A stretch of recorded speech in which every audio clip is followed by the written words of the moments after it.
Oops, my mistake. Good evening, everybody, east, west, north, south, worldwide, and welcome to Locked On Sports 216 with, 216. with me, Keith Allen, and my man, Sean C. What's going What up up? with you, Sean? What up? A beautiful day in Cleveland. Yes, sir. Yes, sir. Soggy, rainy. Little bit. A little bit. We the only city, I guess, that gets all four seasons in 1 week. And It in is what it 24 is. hours, for real, for real. Yeah, I wouldn't trade it for nothing though. But we haven't had rain in a while, so We needed it. I mean, across the country it's a lot of drought. So oh yeah, yeah, we'll take it. a whole lot of drought. But hey, I'm not complaining because it's 60 something degrees, and you know what's coming. So Right. And it's supposed to get up to like 80 degrees soon. So yeah, next week, yes sir, definitely, definitely, only in Cleveland. exactly. Then after that, they said the weather supposed to take a dramatic shift. The Oh, next for real? weekend. Yeah, I was watching Uh, the forecast before we came that on and stuff. that makes sense. I mean, it is fall. I mean, it is the fall. Yeah. We It can't get is. greedy out here. Yes, we can. We've been spoiled. We've been spoiled. Time to come back to reality. Yes, we can. We can get greedy out there. Ain't nothing wrong with getting greedy. Nah, no, I appreciate all these good days for sure. For Yes, sure. It ain't sir. like when we was little, it felt like it started snowing like, the day after Halloween. Eh, It was felt like it was right. snow. And then sometimes it used to snow in September. Yeah. So I don't miss those days. So Me I take either, this. me either. But first off, let's get to the basics so far to start off. To everybody watching, the chat lines are open. Feel free to chat with us, holler at us. Feel free to do that. Also, number two. Here we go. Hey, I gotta edit something real quick. Okay. Gotta edit something real quick here. Bang. There we That's a go. lot. It's a lot better. I can hear myself and talk regular. Also, subscribe to the Alan Viz Media 2 YouTube channel. Like and subscribe. Like the video and subscribe to the Alan Viz Media 2 YouTube channel. Do that. Definitely. Definitely do that. Yes, sir. Also, last and but not least, if you're going to scroll down at the bottom, we come on every Thursday at 7 p.m. and every Sunday, even though I was a little late on Sunday, I woke up late. Browns pregame at 10:15 a.m. But today, we also have a special guest.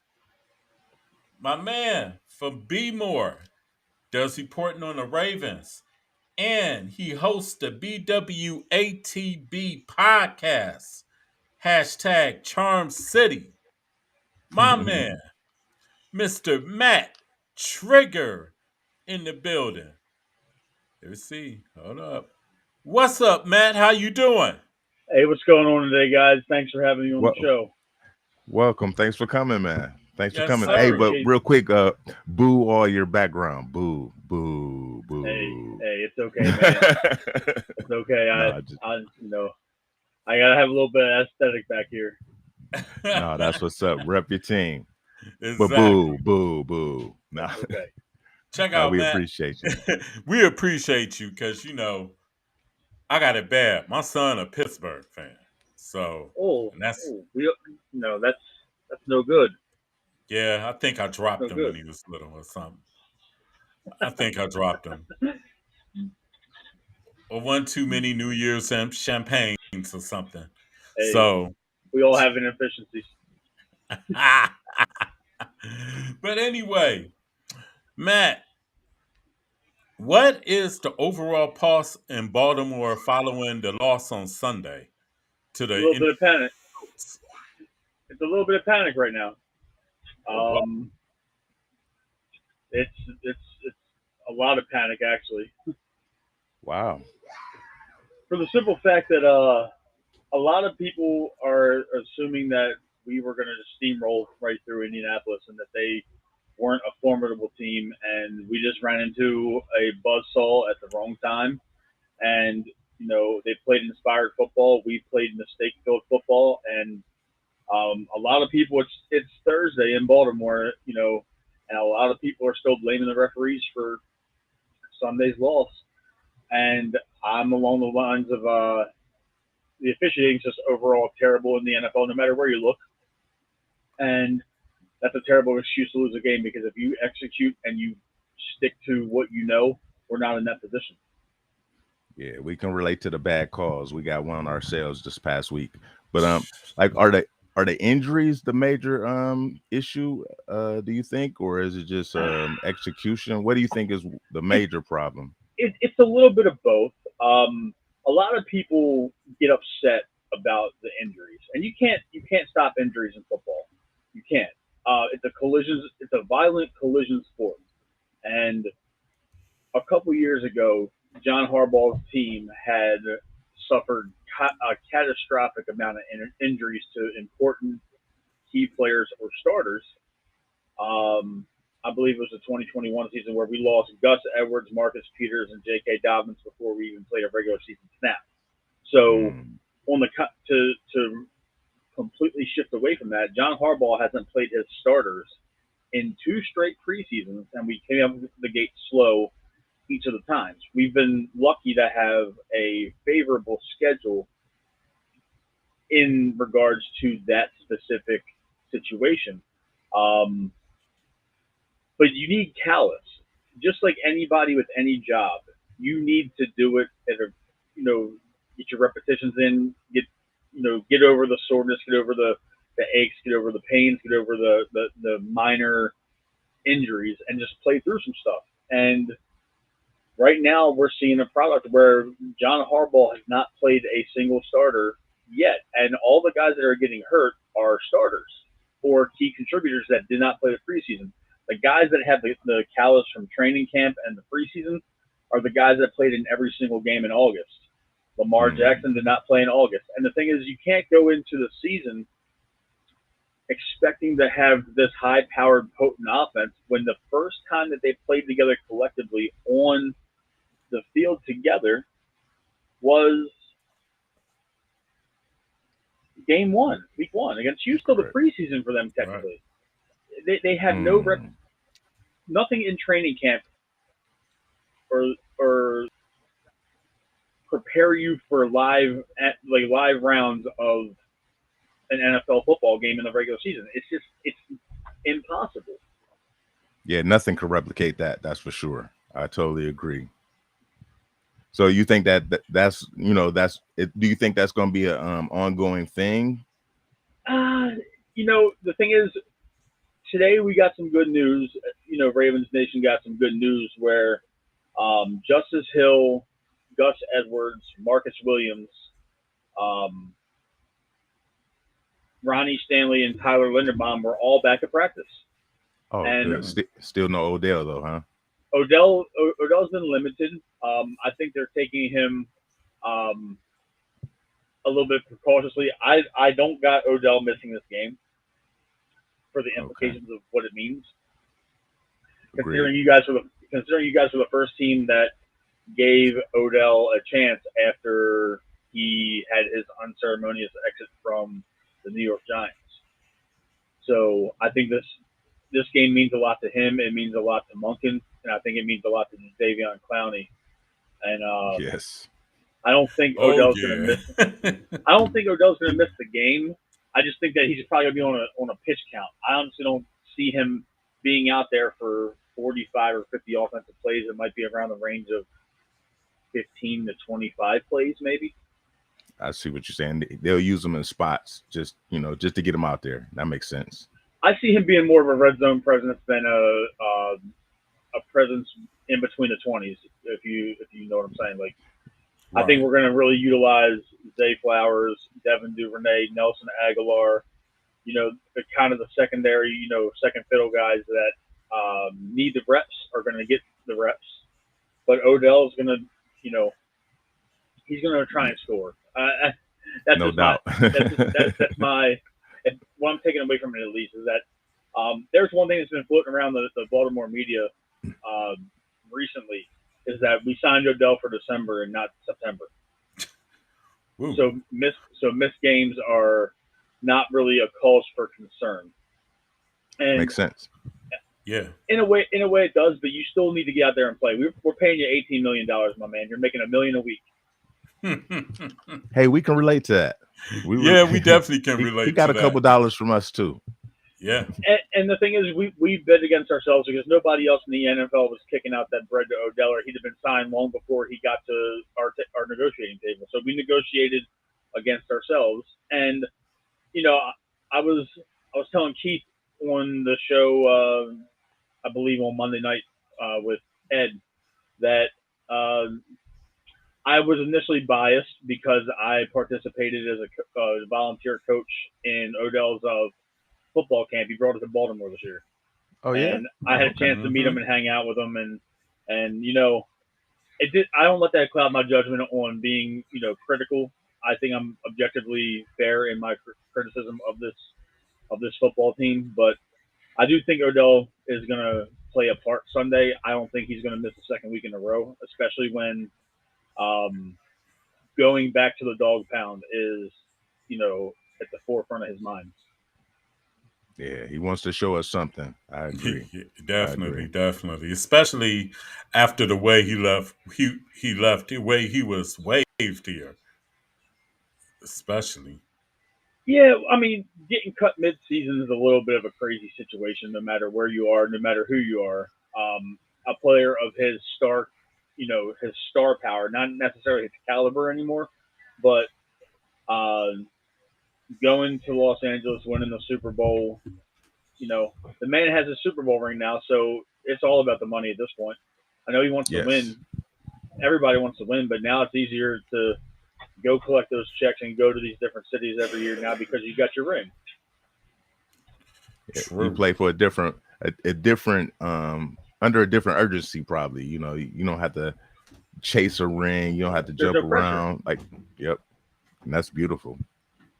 And then salute to him. Like, we loved him here, honestly. Yeah. It's just honestly our quarterback didn't love him. So I think back to those years, where Baker was your a lot of the players in your offense and on your defense, just Cleveland Browns players, in total, they got a pretty bad shake of how everything went, considering the turnover at the head coaching spot, the turnover at the coordinators, having to learn a new system. I can't imagine what it's like to learn a new playbook, new verbiage, new signal calling on both sides of the ball every single year under a different offensive coordinator and defensive coordinator. That's not fair because you can't build continuity that way. And True. to use my Ravens as an example, even though we've had turnover at coordinator, it's still been Harbaugh for 15 years. So in the end, players know what they're going to get. It's going to be a blitz-heavy defense. It's going to be a run-heavy offense. It's been that way since 2008. And it's just been different iterations of whether we've had an aggressive coordinator on defense or a more, passive coordinator. But we've erred on the side of aggressiveness. But seeing Baker have to go through 4 coordinators and then, you guys signed Landry, you signed Odell, you signed Kareem Hunt during that time. You had Nick Chubb, who that was probably one of the most gruesome injuries I ever saw on live television. And I don't care what anybody says. I played football for 11 years. That was a dirty hit. You think so? I'm not saying it to pander to you guys. I'm saying it because he was already being wrapped up top. Somebody had made contact with him. Even though these different angles showed different intent, I guess, Minka knows what he's doing, man. This isn't the first time that Minka's been questioned about the validity of a play that he's made, a tackle he's made on somebody. And He had a questionable tackle last week against the Pittsburgh play the Raiders. Yeah, and it was on the quarterback Garoppolo. Yeah. Now I'm not saying that it was a bounty gate type of situation, but Nick Chubb has been famous for shredding their defense in the same way that he has shredded our defense. You know, Nick Chubb is a top 3 running back in the NFL when he's completely healthy. Yes. I have no problem admitting it. He's up there with your Josh Jacobs and your Derrick Henrys and your Chris McCaffreys. You know, he's there. Yes. And then you from what they said, it was only a torn MCL, which I find hard to believe. Yeah. It was only man. Your knee doesn't bend that way. Right. Because when I found that out, I was like, whoa, really? Oh, because they're saying he should be ready for next year. Yeah. Which he's a superior athlete. He is, and you know, we've seen guys recover. Adrian Peterson has that impeccable ability to where he recovered from ACL tear in like 5 months. You know, all the best wishes to Chubb, though. You know, we want you guys at your peak health, because our teams have a rivalry. It's the AFC North. It's the toughest division in the NFL. I don't care what anybody says about NFC East. This is the black and blue division. It's been that way for 20 plus years. Yes. I just don't want there to be any excuses, no matter who wins or loses. I mean, obviously, I want my Ravens to win, but I don't want the first thing that comes out of a Cleveland Browns fan to say, "Oh, well, we didn't have Nick Chubb. You didn't have Nick Chubb last week, and you guys put up 30 points." So it's all like, I just want the best players to be out there on the field, because it's good for the game and it's good for our rivalry. We feel the same. We want no excuses, nothing left on the table. We're still mad about people saying that Draymond sitting out for the championship game is the reason why they lost the finals. Put it that way. Like, we don't like excuses. Like, no, give us ours. Exactly. I understand. Well, Matt, trust me, I understand. Matt, let me ask you this: how is the Ravens' offense coming along with new offensive coordinator and former Browns offensive coordinator Todd Monken? It hasn't really been much of a difference in terms of production yet, but we've seen it different in terms of look. We're going a lot more 3 wide now. On our local radio station, we have Jason Lockenfor from CBS Sports. He has a 2 to 6 show every day on the Fan, the CBS affiliate in Baltimore. And through 3 weeks last year, the Ravens in 2022 were in 3 wide receiver sets or more 14% of the time on offense. This year, they're at 66% through the first 3 games at 3 wide receiver sets or more on offense. So he's bringing out. He's not relying on the tight ends and our fullback Patrick Ricard nearly as much in terms of the offense. Now, he leaned on Ricard a lot last week because of the obvious, you know, the overall weather, the aesthetic of the field. It was a more of a run oriented football game for both teams. Correct. And a fair amount, but he spread out the offense a little bit more. I think what's really hurting is that with Stanley and Tyler in week 1, and then us preparing for the Bengals the way that we did in week 2, where it was a lot of quick pop passes, a lot of screens, a lot of rub routes, a lot of little things, you know, passes 15 yards and in to help Lamar gain his confidence and get the completion percentage up. It was a mirage as compared to the game against the Colts at home, because we didn't do any of that. The Colts got after us. They had their pass rush working. Kwity Paye had a fantastic game against us. And when the tackles are struggling to pass block and Lamar's pretty much throwing off of his back foot and he's not really planting a throw, the offense is going to look like it's sputtering, and it was. And one of the biggest problems that we have right now is Lamar is careless with the football. In the pocket. He's not careless when he's out running the ball. When he's running, when he's got designed run plays or he's scrambling and he gets open in the open field, he generally tucks the ball a little bit higher and tight. But when he's in the pocket, he keeps his hands a little bit lower than what most NFL quarterbacks do, so he's susceptible to strip sacks. Mm, So that's been the situation. But okay. when it comes to the offense, we're seeing more of the balance swinging towards passing as opposed to running. Even though our run game is still doing well, I think that we can start to see the signs of what Monken wants to do. And a lot of people are looking at Monken's offense at Georgia and how explosive that was. And I try to remind Yeah. our fans, like, this isn't the SEC. We're not playing Vanderbilt Yeah. or Tennessee or anybody like that. Good point. And then Very good point. looking at the Browns, you got to look at the situation back during that time. You had a very good offensive line. You Mhm. still have a good offensive line, but your offensive line was exceptional for those earlier Baker years. Um, Yes. Yes, I it think was. I think Joe Thomas is still around if I'm not mistaken. That was like his last one or something. Yeah, Right, but but you've always had a relatively good offensive line Batonio and protecting those them. guys were Right, Batonio and Conklin and those type of guys, and you had spread out the offense to where everybody was eating in your offense. It's just that it was inconsistent quarterback play, and correct. it was Yes. inconsistent play on your defense. Let's just you guys know that Very. better. You guys know that better than anybody else. Yeah. So we're seeing like the specs of it, but we're still not fully together yet because we got to see what the offensive line looks like. That's the whole key to see. The thing is, the key to any team is the trenches. You can have all the playmakers in the world if you don't got no big bodies up front that can do something for you.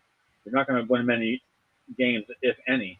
So I think True. once the offensive line gets healthy and we can kind of gel, we're really going to see what this offense is looking like. But another thing that I mentioned on Monday night, Keith, and I'm going to mention it to you guys now, that teams know how to defend Lamar. It's not very hard. They take away the outside of the field for running purposes, and they take away the middle of the field for passing purposes. Yep. He, if you give us the edge, we're going to take the edge all day on the run game. And in the middle, True. if you give us the middle of the field, we're going to eat you up with our tight ends and our wide receivers up the seam. He can see the middle of the field fine. He struggles consistently making outside throws. He has the arm. He doesn't necessarily have the touch. Wow. So that makes Greg Newsome very. We need him to come back then. Valuable. Yeah. Yeah, because that's our defense over the middle. And Yes. yeah, and I agree. Like, who did they? Was it the Chiefs that they played that they exposed? To, if you can contain them, you can take them down. So It was actually Tennessee Tennessee. Okay. and San Diego, because San Diego, the first year Lamar started in 2018, um, they played six defensive backs and one linebacker on the field. Sure Oh did. I wow. remember that. I They remember played that six. playoff game. They played six DBs, and they didn't know what to do because they had no size on the field, so we could run on them. But the thing is, the option game was taken away because now you have cornerbacks and safeties chasing Lamar, and not linebackers and defensive ends. Smart. So then Tennessee did the exact same thing. They ran a nickel defense as their base and went dime most of the game. Just So, cover everything, keep everything in front, and just make him beat you with With his his arm. mind. and the thing is, Yeah. teams are challenging that now. And what the Colts did last week, they played tough on the edge. They had a spy covering hash mark the sideline on each side of the field, and they took away the middle with their safeties. They played the Ravens offense perfectly, and it's on tape.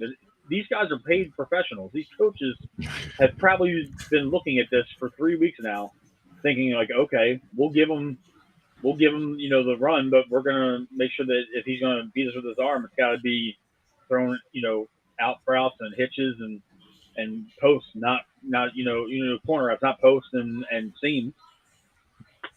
Yeah. Like let me ask you this. Oh, go ahead, big dog, if you got a Oh, question. Because I was just going to ask him about his running back since J.K. Dobbins went down. I was going to ask about that and the offensive line. You said there was injuries across your offensive line also. Yeah, starting with the O line, we lost Ronnie Stanley. He got rolled up on. Now I played offensive line my entire playing career. Nothing's worse than getting a leg injury that you don't know is coming.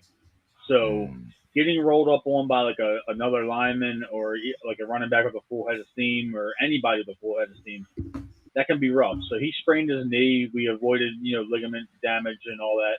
And then Tyler Linderbaum, our Pro Bowl center, he had his ankle rolled up on, and ooh, as a center, high ankle sprain is not good. You got to push off that ankle, and you got to, you're the anchor of the offensive line. So we've had Patrick McCary, who's a serviceable swing tackle when we need him. He's not really cut out for starting. And okay. we had Sam Mustipher start at center, who we claimed off waivers from the Chicago Bears. So our Ooh, offensive line depth isn't really Oh, the okay. greatest. And I think if Linderbaum and Stanley come back this week, I think they're going to try to make their best effort to come back, considering the bookend. You guys have the best pure pass rusher in football. Miles uh, Garrett's head and shoulders above everybody else. thank And you, Zadar- thank you. and Thank you. Zadarius Smith, we know Zadarius real well. We all love Z. We thought he was coming home, and then Von Thank you, Miller got thank paid you. and messed all that up. Um, that was Hey, thank you once again. Thank you once again. yeah. I love Z, but I just don't love him this week. There's two there's 2 weeks out of the year where Z gets no love from us at least. Not Hey, any. Come on, you can show him a little bit of love. It's okay. You can hey. root for him to get a couple sacks. How about that? Is that fair? No, not even a little. I tried. Not I tried. Hey, I appreciate the confidence in all that. Right. Uh, Hey, as that's for how we feel about Lamar. We love him till we play y'all. Facts. Quite a yeah, few. he's a real likable quarterback. That's the crazy thing. He's really likable. He doesn't he there's not really a whole lot about him in the media that's negative, and he's really a private guy. He doesn't do any endorsements or anything locally. He like shows up Mm. like a high school football game every once in a while, but outside of playing football, he really doesn't do much. And Mm, what's something this Sunday? This is the start of the Lamar Deshaun Watson rivalry in the AFC North because they used to have some battles in the ACC with Clemson and Louisville. They did, and they had a couple of head-to-head battles with Houston and Houston Baltimore. and Baltimore. Yeah, Yes. yeah. I'm looking forward to the battles because we, at least I do as a Ravens fan. I know that Deshaun Watson might not be what everybody thought he was going to be as a Houston Texan, but he's still a good quarterback, and it's still going to be a battle. I don't count them out with Watson at the helm. So that's just where we are with that. Right. you know, you You, know, the crazy thing about it is now, since Nick Chubb isn't in the game now no more, Watson can probably be more of himself. You know what I'm saying? well, because you don't got to feed the big dog anymore. Right, exactly. And It, now it, he knows that he has to be the man now. and that's that is true. But before I address that, I wanted to you asked about the running backs. I'm trying to keep all the questions fresh in my mind. Our running back situation should be okay. Gus Edwards passed concussion protocol, so he should be back uh, in the lineup this week. Had a toe injury that kept him out in week 3. He's just back at practice today. He's limited, so I'm not sweating going into Cleveland with Melvin as our starting running back. If it was hey, we would have 2017, been I'd be okay with cool. that. Yeah, I know. I We You mean, was know that's cool with right. that actually. I'm sure you were. Yeah, um, but when it comes to Deshaun playing his game, um, without having to feed Chubb, as much as that's true, he also leaned on Chubb when he wasn't really producing. So Right. that's a double edged sword. If he Yes. wasn't if his passing game, I can't recall like a specific game, but if he was off throwing the ball and his accuracy and his completion percentage wasn't as high, he had Chubb to lean on. And now You got Kareem Hunt, who is a week off the couch.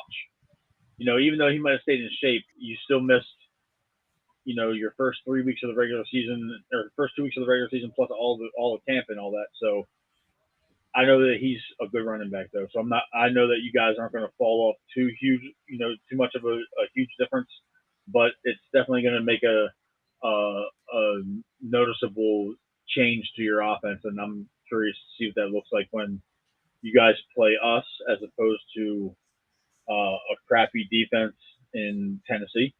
So, because we do have a good defense, I'm not going to sit there and say we're all world. We both, as a Ravens fan, I witnessed the greatest defense that ever stepped foot on the field. In my opinion, I'm biased anyway, but a lot of people, that 2000 team was special. But yeah, I'm curious to see. They were the old Browns. It's cool. We understand. Hey, No, I see. The thing is that it's crazy you guys mentioned that because I mean I know there's an age difference here, and I wasn't alive when the Colts left Baltimore. Like a lot of my family and a lot of my parents' friends and all that. So there's a lot of resentment towards Indianapolis. Like a lot of people won't even call them the Colts; they'll call them the Indianapolis football team, Wow. or the team in Indianapolis. Like they thought what should have happened with the Colts is the same thing that we did with you guys. We left the colors and the name in the city. I mean, we came a new identity on the rebrand. They thought that we should, the fact that the NFL record books has Johnny Unitas' records under Indianapolis pisses a lot of people off over here, but I don't have a connection to it. I don't didn't know that. Yeah, they do. Whoa. They got all their records and everything. It's not under Baltimore. It's under Indianapolis, and a lot of people petitioned the NFL to change it years ago, and they wouldn't do it because of the team kept the history and the lineage. That makes sense. I get it. But I was 8 years old when the Ravens got over here. I was 7. I was 7. I'm sorry. It was 1996. I was 7 years old. So that was the only football team I've ever known. When I was old enough to really understand the game and start playing and start going to the games at Memorial Stadium. But yeah, we won a Super Bowl. We had a lot of Browns guys on there. Still like a third of the team was still former Browns guys, and I know that hurt you guys a lot. And your GM was like our legendary tight end. It's like one of our all-time Cleveland Browns at that. Yeah, and the thing is he built his. It's not like he built his legacy solely in Baltimore. He built his legacy as a Hall of Fame tight end player in Cleveland. It just so happens that when you guys relocated and we got the team, he became a Hall of Fame general manager, and that's just one of those things. And the thing is, you look at it that way, but think about it like this: in 1996, when the Ravens have their first inaugural draft, there's no guarantee that the Cleveland Browns have the 4th pick and the 26th pick. There's no guarantee that Ozzie drafts John Ogden and Ray Lewis under your owner.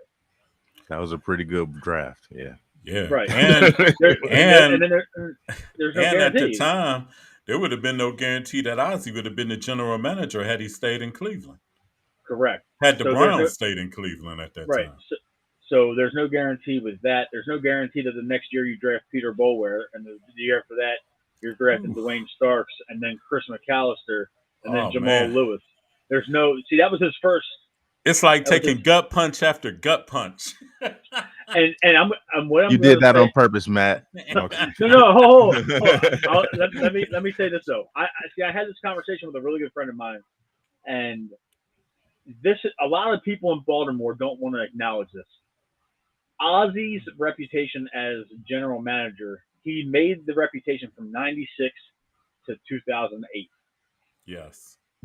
That's where he made his bread and butter. He drafted 5 Hall of Famers in that stretch. I'm considering Yonda and Suggs Hall of Famers on top of Ray, Ed, and J.O. Yes. Oh, agree all the way. Yeah. All the way. Arguably 6. I think Nada deserves to be in there, but he's probably going to have to wait a while. He's on the fence. I get you. He's on the fence. He's on the fence. After that 2008 draft, he didn't draft very well at all.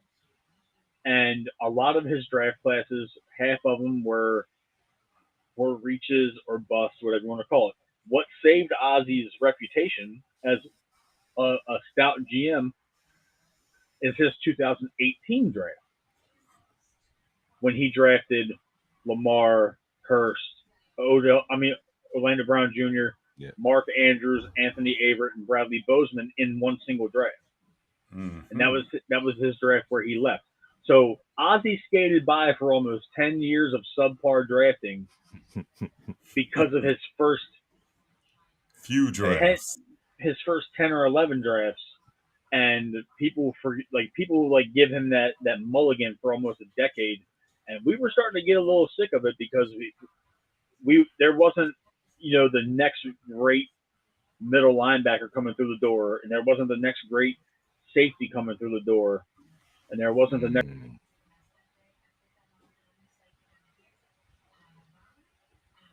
great cornerback coming through the door. That's what happened.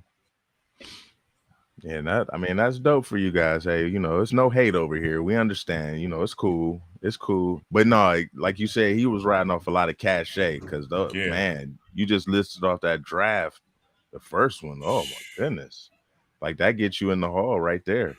And we on the other hand, no, I'm not even gonna name our draft picks. No, I mean, look, I mean, I blame the dysfunction on the owner, and when you don't put the right people in place, you see the result of what's going on. There's that famous picture of the Cleveland Browns jersey that has every quarterback in duct tape written on the back of it, and it's almost twice the length of the jersey. Yeah. That's the owner's fault, and the owner holds the people he puts in place accountable, but he never went and got the proper people.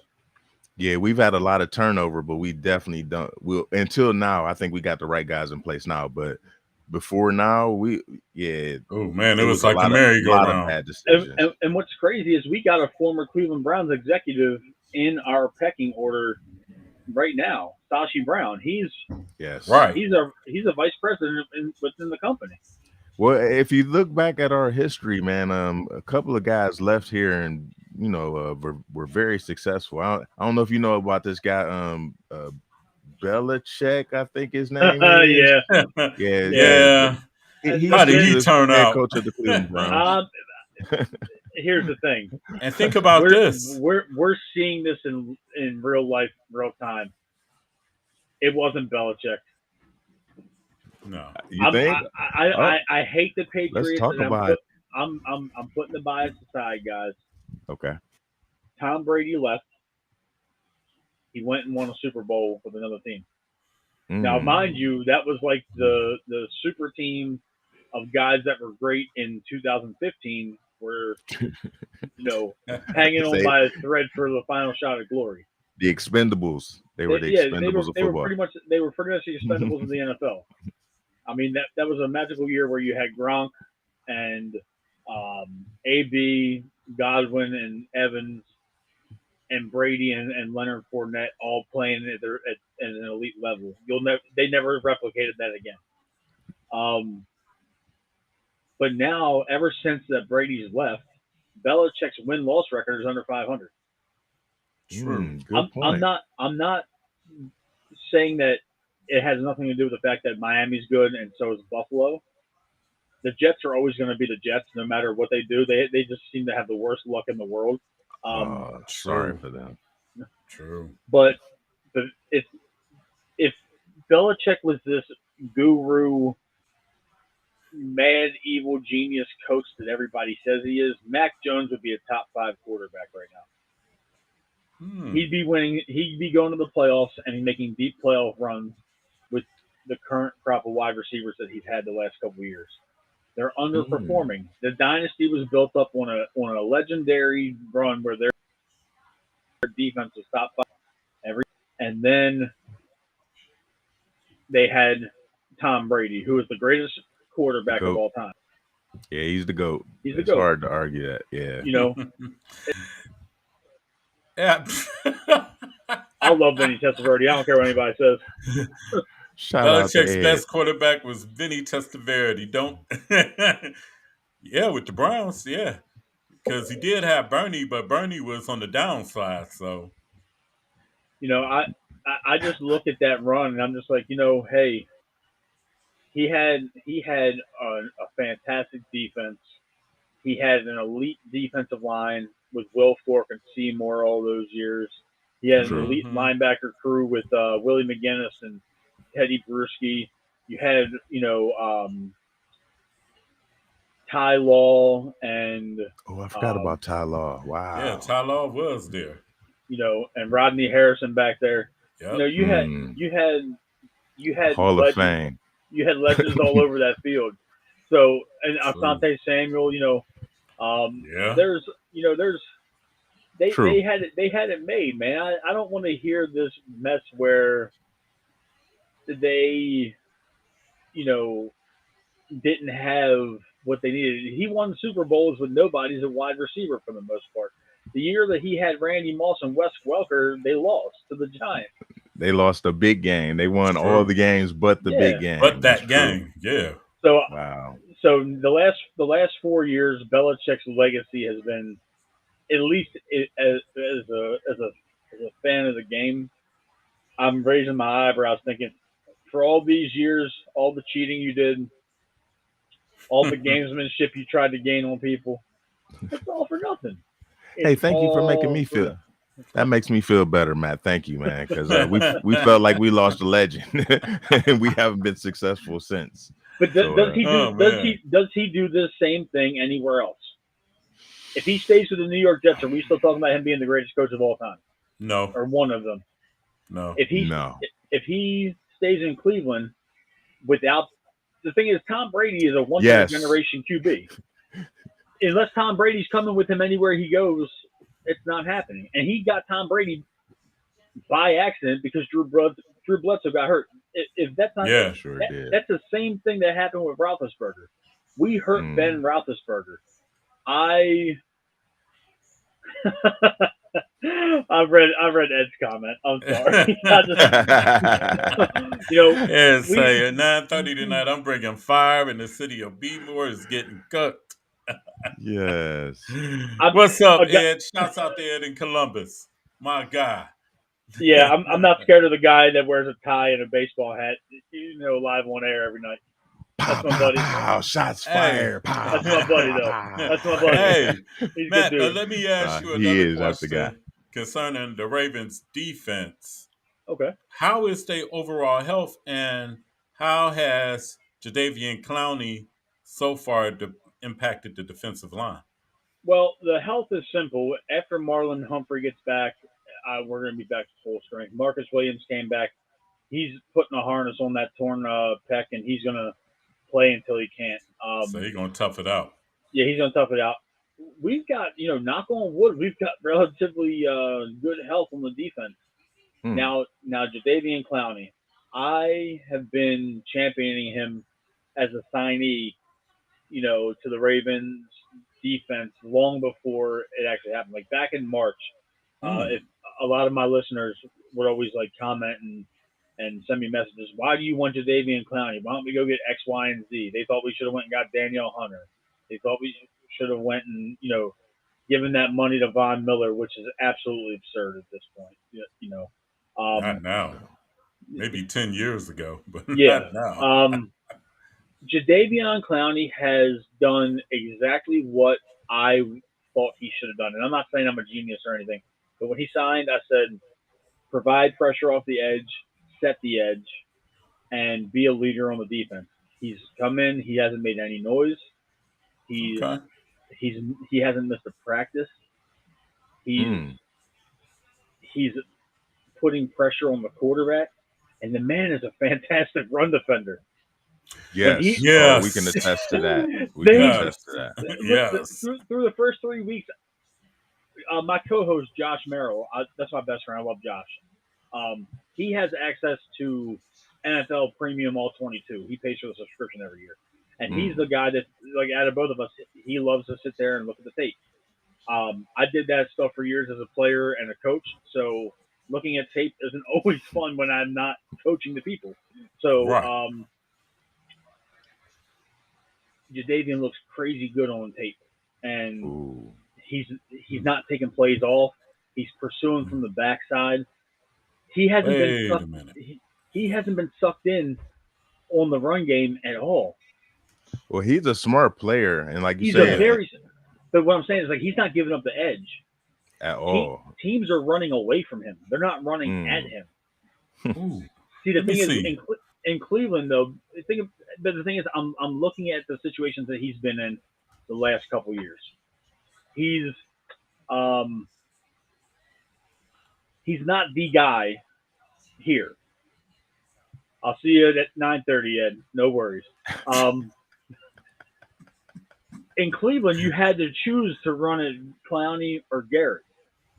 You're going to run it Clowney, run it Garrett. Garrett's a disruptor no matter Right. where he's at on the football field. So you had to pick your poison, and people chose to run at Jadeveon. Now here, they want to run away from Jadeveon because he's the best run setter, edge setter for the run that we have on the football team. So now Got they're it. making the conscious choice to run at Owe and Ojabo and Jeremiah Moon and those type of guys. We just signed Kyle Van Noy, so I'm hoping he provides something this week. But Mm-mm. Jadeveon is putting pressure on the QB from the inside and the outside. I don't think he has any sacks yet, but he's putting pressure to where he's putting the ass of the guards or the tackles into the pocket and making the quarterbacks move. Now, when Minshew pulled an Orlovsky last week and ran out of the end zone, that would have been a defensive touchdown if he doesn't go out because Clowney caught him and mauled him. And if there's one thing about Clowney, he's long, he's got length. Oh Yeah. yeah. So He's about so 6'6". So right, so he's got the long arms, the long reach. He's been exactly what I thought he should have been, to the team. He's stout in the run. He's not really making a lot of noise. He blends into the defense well, and I think that he's not going to. I didn't think he was going to be a 12, 15 sack guy. That's not. He's never had more than 9.5 yeah. in a single season in his career. Matter And of fact, he had that 9.5 with us. right, and that was when Garrett had what 20, 21 sacks that year. Yeah, I So think Garrett was the focus. right, so Garrett it's had look, like 18 or something like that. if you're a 17 or seasoned 18. if you're a seasoned veteran and you're getting the right tackle one on one, you You're better gonna eat. win a lot. Yeah. You better eat, and he did. And I'm happy to see that he's been a value addition to this defense. Not me, but I agree with you saying as a player. I'm glad Because I it got can't. kind of ugly last year here in Cleveland with him at the end of the year. It did. Yeah, it's good to see that to hear that he's not taking plays off and he's being a team player apparently up there. Yeah, and when he got signed, biggest things that he was happy about is that he doesn't have to chase Lamar around anymore. And I remember one of the games last year. It was one of those games last year where Clowney had Lamar dead to rights on a sack, and Lamar just Yeah. did like a dodge and a spin, Little juke, yeah. and he was on his stomach looking crazy, and Myles Garrett dapped up Lamar and laughed at him, and Clowney like lost his goddamn mind, and I'm just like, hey. I remember that too. But I'll say this. We gave Clowney a decent contract for what he's working with the open market now. It also helps that every team he's ever played for before us is on our schedule this year. So this is like the Clowney revenge tour. We already played Houston. We're playing Seattle this year. We're playing Tennessee and London, and we got you guys twice. So this is the revenge tour for Clowney. No revenge for him over here, though. Sorry. That's I was gonna say that might not be the situation, but you guys lost Jack Conklin, and he's been rushing from the left side, recently.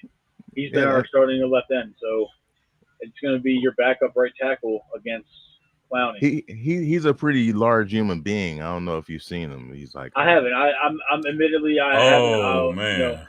oh well, let me give you his specs. He's like a 6'8", close to 400 pounds.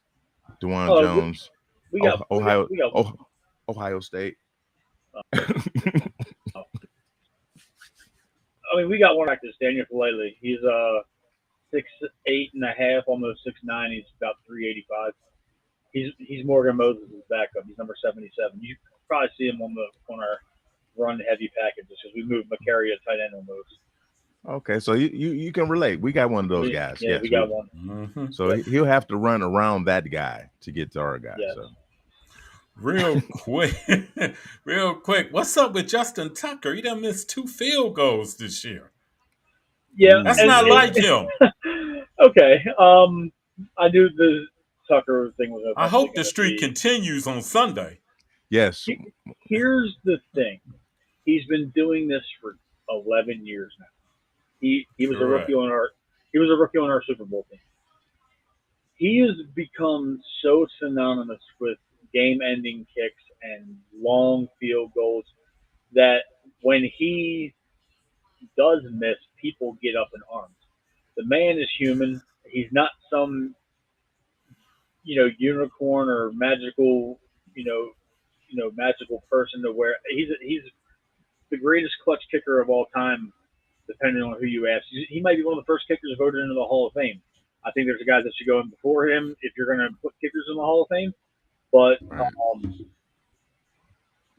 what do people expect? They're bitching about a 61-yard field goal in the wind and rain at the end of regulation.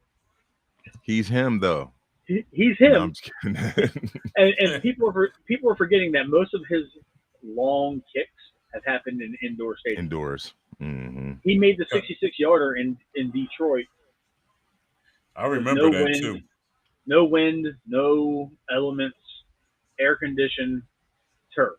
I mean, I'm not marginalizing it, but I'm also a realist. Like, hey, it was cold, rainy, and windy down at the stadium this past Sunday, and anybody that's criticizing him missing a 61-yard field goal, I want us to go see them kick an 11-yard field goal. You know what I'm saying? With a cold football, wet football, a cold, wet football, and people forget that kickers come onto the field pretty much cold. They aren't playing 40, 50 snaps a game. They're playing 8 snaps a game if you include kickoffs and extra points. So I'm not going to get mad at the guy because that guy has gotten us out of so many difficult situations and he's won so many football games for us. I just think that, things happen. Hey, we would trade with you. I don't know if you heard about our kicking. I don't even know what you could call it. Kicker is. Well, Kay York used to be our kicker, but then we drafted him pretty high, but he's no longer with our team, and we have another kicker now. A 4th round pick. I got you. Genius move. Oh, that. But anyway, and I'm gonna be honest, the kick that he missed at the end last week looked good to the end. It did. It died right in front of the goalpost. Yeah, it died right in front of the goalpost. And it's the elements. If the Ravens offense executes one drive and doesn't go 3 and out, we're not talking about this. Ain't that the drive where Lamar took the sack? I think it is. Yeah, and he tried to throw the ball away. Hey. Yeah. I don't put that on Tucker as much as I put that on the offense. Yeah. Should have been a little closer. Well, hope they growing pains last 1 week longer.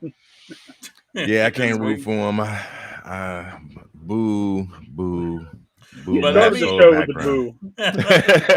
But let me ask you something real quick, Matt, because I know you're an Orioles fan as well. How is the tone of the city now that the Orioles are? Look what they got. Magic number is 1 now, and they probably have home field advantage throughout the playoff, throughout the American League. Yes.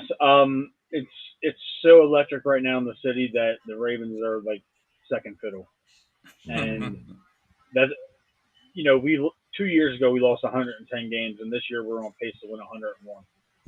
And Man, to me, like I alluded to earlier, the last World Series the Orioles had, that was the year my parents got married, wow. 1983. So That's in the eighth grade. I yeah, I was still swinging around somewhere, you know what I'm saying? But yeah, I'm excited, man. I'm a diehard Orioles fan. I love the team. I've Those been was to the Cal Ripken Jr. days. yeah, 83. yeah. That was his second year in the league. Um, we've had a lot of the way that you guys feel about the Browns and your football team is the way that we felt about our baseball team. We've had glimpses of hope over the last couple decades, and here we are, an incredible core of Adley Rutschman and Gunnar Henderson. Jackson Holliday's ready for the majors probably next Mm, year. Um, John Means is pitching well. We got Kyle Bradish, who's an ace. Grayson Rodriguez is going to be an ace. I love the construct of this team, and our baseball owner sucks, and they're cheap, and I'm just Join the waiting. we club. can we can I'm relate I'm to that too. I'm waiting for this to inevitably blow up, and they get rid of these guys because that's just what the Angelos family does. So That I'm enjoying it while the ride is I fun. was I was just about to tell you, enjoy it while it's fun. Cause see, a lot of teams think they got windows that's 2, 3 years. No, you only got that year and to make it happen. Cause truthfully, last year at this time, we'd have never thought Tito Francona that this year would have been his last. Right. Salute. And it's crazy Yeah. that you mentioned the Orioles because 5 minutes ago they just announced they signed a new 30-year lease at Camden Yards Wow. Nice. because Good. they were talking. There's been whispers that we were moving to Nashville last year or so, and No Oh, way. really? No yeah, way. No yeah, Wow. they bought a couple hundred acres down there, but thankfully we have a new lease that runs through the 2053 season. Well, Good. congrats. Congrats on Congrats. that. That's crazy because Camden Yards was like the first of the new stadiums that got built. Because Camden Yes. Yards was first, then ours was second, and then it Now, started going from so on. now this uh, lovely gentleman running Major League Baseball needs to give us a damn All Star game again. He skipped us because True. we because of the Mass and TV deal. I know you guys aren't in the area, but when the Expos moved down here to DC, Hmm. they cut into like 40% of our revenue for TV. So they Oh, created the Mid Atlantic Sports Network, and Peter Angelos had like an 85-90% stake in the company, as opposed to the wow. Lerner family having like 10%. And he was making money hand over fist, and the Nationals were not even seeing anything close to it. Hmm. So, Wow. but then they ended up going to court and they split it evenly. But as a retaliation for Angelos fighting the Major League Baseball on the situation, the year that a couple years ago when the Nationals had their All Star game, that was supposed to be our game, Oh, I Wow. got you. and they gave it to DC as kind of like a A jab at you yeah, guys. Like, yeah, I see what you're saying. Like a middle Mm. finger. Like a middle finger to y'all, yeah. It was. basically. I just want to go see the home run derby. I don't care about the All Star game; it's awful, but I love the home run derby. I'm a sucker for the Yeah, long ball, so Nice. exactly. So, what I was about to say was what I said. I'll just say, as long as y'all don't get Houston, y'all got a shot going to the World Series. well, Houston might not make the playoffs. They're still fighting. True, Yeah, true. And Texas then survived the onslaught. I'm more confident against the Rangers than I am against the Astros. I That's fair. don't blame you, because Hey, truthfully, the Yankees and the Red Sox aren't in it. I'm elated. Yeah, boo Yankees. you know what? If I wasn't being a nice guy, I would stick my middle finger up, but I'm not. But anyway, Boo Yankees. Yeah, we'll be back Yankee next fan. year with a new manager. And and you're still gonna see Baltimore's Orioles on the top of the AL East though. Yeah, for now. Yeah, for And now. the Sandy Alomar Jr. led Guardians will Guardians. be back too. I Don't like worry about Sandy it. Alomar. He's a good dude. So Yeah, Yeah, I they think he should just. get the job. Me too. I think they got to, but ugh, the ownership with the Guardians hasn't really tried to win since 2018. For real, for real. They haven't tried to win since 18. and the AFC the AL Central is like the wasteland of baseball anyway. So they should be able to win that every year. And truthfully, they not that far away if you really think about it, because now they got a catcher now. They got to get the shortstop position right, and they Health. got health, and it depends on if they can bring the first baseman up next year, the one that got in the trade for our I pitcher like that we Jose traded Ramirez. Jose traded Ramirez Tampa makes Bay. Yeah, Hmm. me laugh when I watch him. and you Jose, know, Jose, Jose, Jose. and you know the crazy part, which is, I think the Guardians has jacked off the last 5 years and wasted some of Tito's best years, and are wasting some of Jose's best years. And it makes you wonder if Jose would have signed that deal had he known they was going to pull some stuff like they pulled this past summer That's when they fair. just pulled the plug when they only being a half a game out of first place. Yeah, well, maybe. Well, he seems like a good dude and a good team guy, so he might have resigned, but you never know. I But know thank Tito. goodness he did. I know Tito was like, forget this, and I will say this: don't be surprised if the Yankees have a brain fart and keep Aaron Boone next year. The year after, Tito ends up in pinstripes.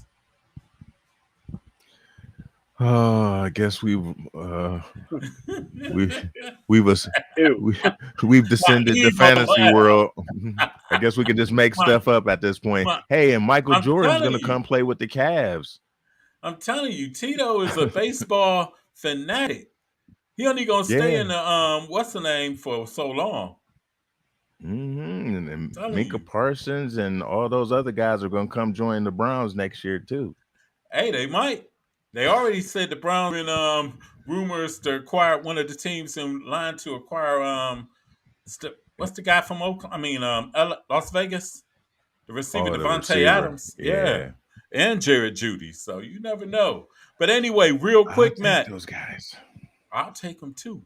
Real quick, Matt. Before we get out of here, what's your prediction on the game on Sunday? Uh,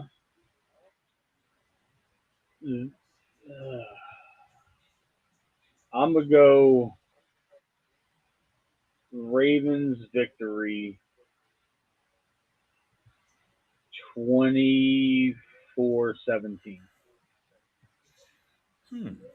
Interesting. That's fair.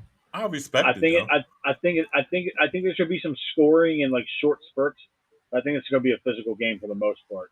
The score is gonna dictate a shootout or a high score game, but I think it's going to be more of a couple big plays here and there for both teams, and a, you know Yeah, I, a knockdown drag out for like 48 out of the 60 minutes.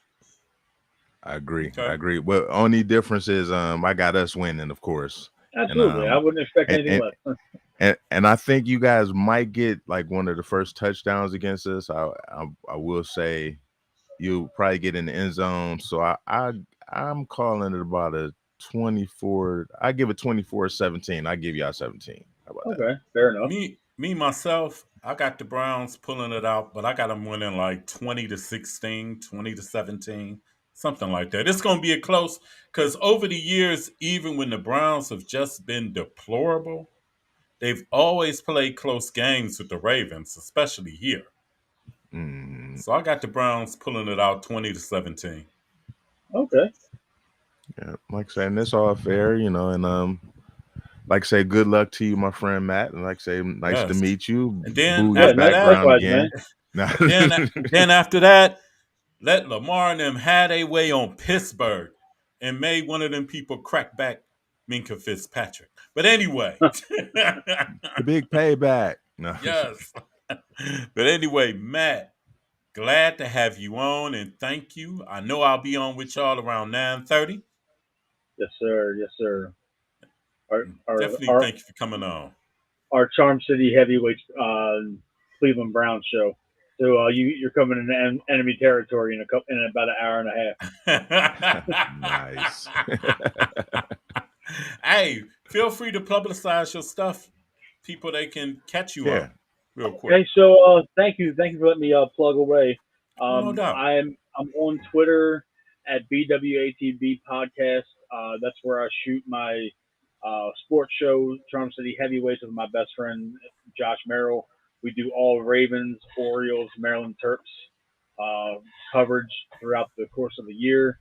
And I have my own show, Bearded Wholesome and All Things Baltimore. It's a culture and um, it's like a lifestyle and culture show for Baltimore.